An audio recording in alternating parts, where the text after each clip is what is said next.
नमस्कार all students, कैसे हो। हम बात कर रहे थे बहुपद की और हमने बहुपद के अंदर बेसिक जो भी इसके बारे में जो भी पढ़ना था, ये कितने प्रकार के थे, किस प्रकार से इसकी घात क्या होती थी, अचर चर राशि के बारे में हमने पढ़ा। आज हम उसके बाद में हमने किसी द्विघात समीकरण शून्यक और गुणांक के बीच में संबंध भी निकालने आपको समझाया। आज हम इसी बहुपद, ये चैप्टर तीसरा है जो क्लास 10th का NCERT और RBSE के अंदर, और इसके अंदर हम 3.1 का जो पहला क्वेश्चन है, क्या है, द्विघात समीकरण के हमको शून्यक और गुणांक के बीच में संबंध ज्ञात करना था। तो पहला क्वेश्चन जो हम देखते हैं वो है 4x² + 8x, इस प्रकार का क्वेश्चन है। अब हमारे पास ये क्वेश्चन आया तो हमारे पास सबसे पहले ये हमारे दिमाग में आया कि बहुपद, द्विघात बहुपद का ये किस रूप है। तो हमारे पास ये मानक रूप जो द्विघात समीकरण का है, बहुपद का है। यहाँ पर देखते हैं तो यहाँ पर c का मान हमको नहीं दिखाई दे रहा है, कहीं ना कहीं c यहाँ पर गायब है। तो हमको लगता है कि भाई इस प्रकार के क्वेश्चन को किस प्रकार से, तो हम क्या करते थे, ये द्विघात समीकरण इस रूप का आता तो हम क्या करते थे, हम गुणनखंड करते थे, बाद में उसको बराबर 0 के रखते थे। अब इसका ही गुणनखंड निकालिए, अब इनको जो कॉमन है वो एक साइड कर देते हैं। अब इन दोनों में कॉमन क्या है, 4x कॉमन क्यों आया, क्योंकि यहाँ पर भी 4x है, यहाँ पर 8 में से 4 भी निकाल सकते हैं हम, क्योंकि 8 को हम 4 × 2 लिख सकते हैं, इसलिए यहाँ से 4x आया तो पीछे क्या रहा x, और यहाँ से 2। अब ये हमारे पास गुणनखंड बन गए। अब ये गुणनखंड बने, ये क्या था, f(x), जिसको हम बहुपद को इस प्रकार से लिखते हैं, ठीक है। अब इसको क्या करेंगे, 0 के बराबर रखेंगे, एक बार इसको 0 को, एक बार इसको 0 को। तो 4x को 0 के बराबर रखा तो x बराबर क्या आया, 0। इसी प्रकार हमने क्या किया, x + 2 को 0 के बराबर रखा तो x बराबर 2 क्या आया, -2। अब हम शून्यकों के और गुणांक के बीच में संबंध ज्ञात करेंगे। संबंध किस प्रकार के ज्ञात करते हैं, हमने बोला शून्यकों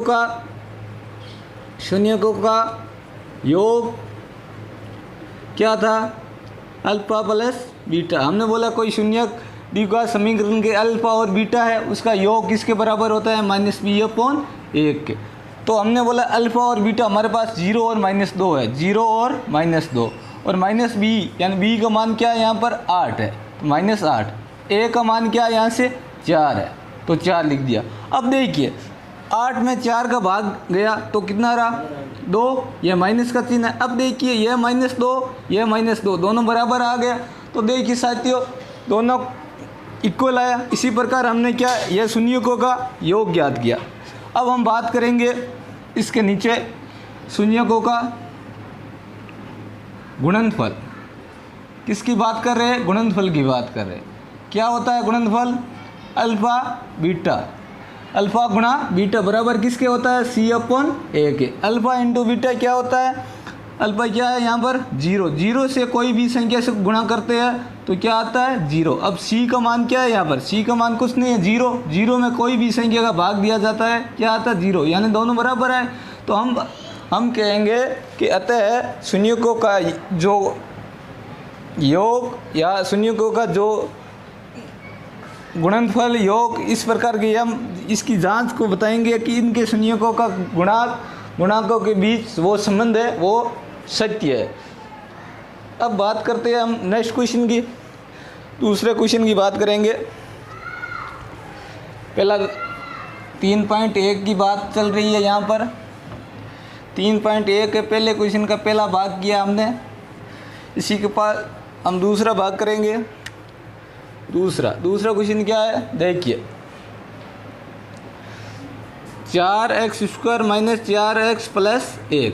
अब इसको ये द्विघात समीकरण के रूप में है, और द्विघात समीकरण रूप है, इसको कैसे इसको ये द्विघात समीकरण यानी पहले फर्स्ट और सेकंड को हम गुणा करते हैं। पहले करते हैं 4 और 1 को गुणा किया, क्या आया, 4। अब 4 को 2 भाग में हमको बांटना है, इसको 2 भाग में बांटना है, इसलिए इसको पहले 2 भाग में देखते हैं क्या हो सकता है। तो हमने बोला 2 और 2 दोनों को जोड़ेंगे तो 4 होता है और गुणा करेंगे 4, लेकिन हमारे पास यहाँ पर क्या है -4, इसलिए हमने क्या किया, इन दोनों के ऊपर माइनस लगा दिया। तो हम देखते हैं कि दोनों कोई भी दो संख्या माइनस की होती है और उसको हम माइनस को और माइनस को गुणा कराते हैं तो क्या आता है, प्लस आता है।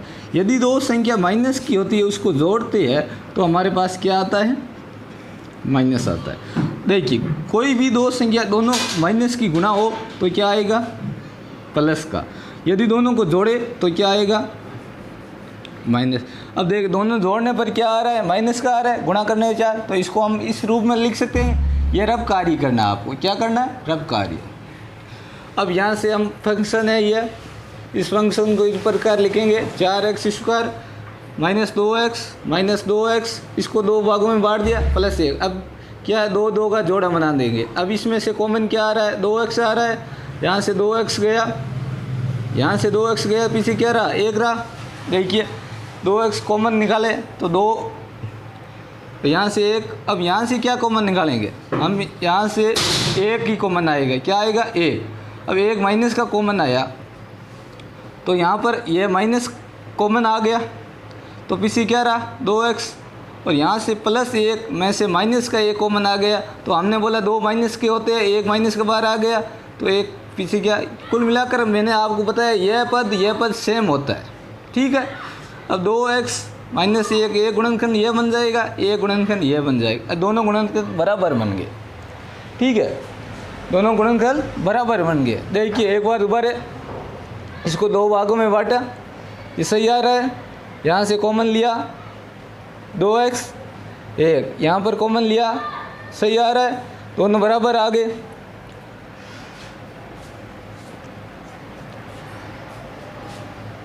अब देखिए यहाँ से दोनों बराबर। अब देखिए अब इन दोनों को क्या 0 के बराबर रखेंगे, इन दोनों को एक बार इसको 0 के बराबर रखो, एक बार इसको करेंगे तो यहाँ से क्या आएगा, x बराबर 1/2। यहाँ से भी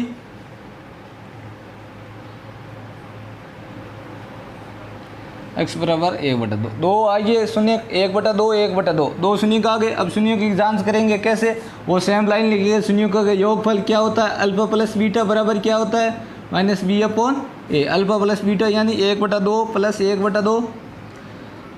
b का मान क्या है, -4, लेकिन पहले से माइनस है तो क्या हो गया 4। a का मान क्या है यहाँ पर 4, तो देख 1/2 1/आधा कितना होता है, 1 होता है। और 4 में 4 का भाग आएगा, 1 रहेगा, दोनों बराबर आ गए। अब गुणा वाला क्या होता है, अल्फा गुणा बीटा बराबर क्या होता है, c/a होता है। अल्फा इंटू दोनों को गुणा करेंगे, 1/2 गुणा 1/2। अब देखो c का मान क्या है 1, a का मान क्या है 4। अब दोनों को गुणा करेंगे, ऊपर गुणा किया तो 1, नीचे गुणा किया तो 4, यहाँ पर भी 4, दोनों बराबर हो गए। तो हम बोलेंगे अतः शून्य का और गुणा का संबंध सत्य है। इस प्रकार के क्वेश्चन को हम करते हैं जो बहुपद के द्विघात समीकरण के शून्य को। अब दूसरा क्वेश्चन इसी प्रकार आपको एक क्वेश्चन और कराता हूँ इसी के साथ। 3.1 के पहले क्वेश्चन के बारे में हम बात करते हैं। एक क्वेश्चन और कराऊंगा मैं बाद में, जो शेष 2 क्वेश्चन है वो आपको करना होगा इसी टाइप से होमवर्क। और नेक्स्ट हम दूसरे क्वेश्चन की भी बात करेंगे। अब देखिए एक क्वेश्चन इस प्रकार का है, वो है चौथा क्वेश्चन, क्या है, x² - 15। अब देखिए यहाँ पर भी अलग आया द्विघात समीकरण। हमने बोला कि इस रूप में आना चाहिए, लेकिन ये अलग आया क्योंकि यहाँ पर इसका वैल्यू है ही नहीं, यहाँ पर c और x² का वैल्यू है। तो हमने बोला कि गुणनखंड करते हैं, हम सबसे पहले गुणनखंड करते हैं। तो इसका गुणनखंड क्या किया, हमने बोला कि इसका गुणनखंड हम इस रूप में करें कि यदि मैं इसको, यह फंक्शन है, आपको कक्षा 7वीं 8वीं 9th में फॉर्मूले याद कराए जाते हैं किसके, बहुपद के रूप में। कैसे करते हैं देखिए, इसको मैं इस रूप में लिख सकता हूँ। क्यों, कोई भी संख्या, कोई भी अंडरूट होता है और उसको यदि वो सेम संख्या से गुणा होता है तो वो सेम संख्या आती है। जैसे √2 को √2 से 2, इसी प्रकार हम 3 को करते हैं तो क्या आएगा 3, इसी प्रकार हम यहाँ पर क्या है 15, तो 15 को 15 से अंडर रूट गुणा करेंगे, क्या आएगा 15। तो इसको हम इस रूप में लिख सकते हैं। अब इस रूप में क्यों लिखा, इसका भी कारण है हमारे पास, क्योंकि हमारे पास एक फॉर्मूला है ए स्क्वायर माइनस बी स्क्वायर बराबर होता है ए प्लस बी कोष्टक ए माइनस बी, ये फॉर्मूला होता है। इस फॉर्मूले को बनाने के लिए क्या, क्योंकि हमको गुणनफल बनाना है। अब देखिए गुणनखंड किस रूप में बनाएंगे, इस रूप में। ए क्या है हमारे पास x है और b क्या है अंडर रूट 15 है। इसी प्रकार यह माइनस का अंडर रूट 15, यह एक हमारा गुणनफल हो गया। अब यह गुणनफल हुआ हमारे, तो हम क्या करेंगे, एक बार इसको 0 एक बार इसको 0 करेंगे, x प्लस 15 बराबर 0 रखेंगे, एक बार x माइनस अंडर रूट 15 को 0 रखेंगे। अब इसको 0 रखा तो ये माइनस का अंडर रूट 15 आया, और इसको रखा तो ये क्या आया प्लस का अंडर रूट 15। समझ आ गया, ये उत्तर आया हमारे पास। अब देखिए, अब जोड़ जो सेम टू सेम करना है, क्या शून्यकों का योग, क्या अल्फ़ा प्लस बीटा, क्या करना है माइनस बी अपॉन ए। अब देखिए अल्फ़ा क्या है हमारे पास माइनस का अंडर रूट 15 और बीटा क्या है प्लस का अंडर रूट 15, और माइनस बी का मान क्या है यहाँ पर कुछ नहीं है 0 है, तो 0 में किसी भी संख्या का भाग दे। ए का मान क्या है यहाँ पर 1, 0 में किसी को भाग दे क्या आएगा 0, ये दोनों कट जाते हैं क्योंकि एक माइनस का एक प्लस का 0, ये दोनों सिद्ध हो गए। अब गुणा वाला अल्फ़ा गुणा बीटा बराबर क्या होगा सी अपॉन ए। अल्फ़ा क्या है अंडर रूट 15 माइनस का इंटू अंडर रूट 15 प्लस का। सी का मान क्या है यहाँ पर माइनस के 15 है, माइनस के 15, और ए का मान क्या है 1। अब ये मैंने अभी बताया 15 आता है, तो यहाँ पर 15 कर दिया हमने। यह माइनस का है तो माइनस का, यदि अंडर रूट 15 में ए का भाग कितने 15 बार ही रहेगा, ये दोनों बराबर आ गए। इस प्रकार ये सिद्ध करना है। इसी प्रकार यह क्वेश्चन पहला आपको करना है। अब नेक्स्ट क्वेश्चन की हम बात करेंगे। यह क्या था, यह बहुपद में किसी भी द्विघात समीकरण के शून्यक और गुणांक के बीच में संबंध ज्ञात करना, और शून्यक ज्ञात करके और उसके गुणांक के बीच में क्या यह क्या है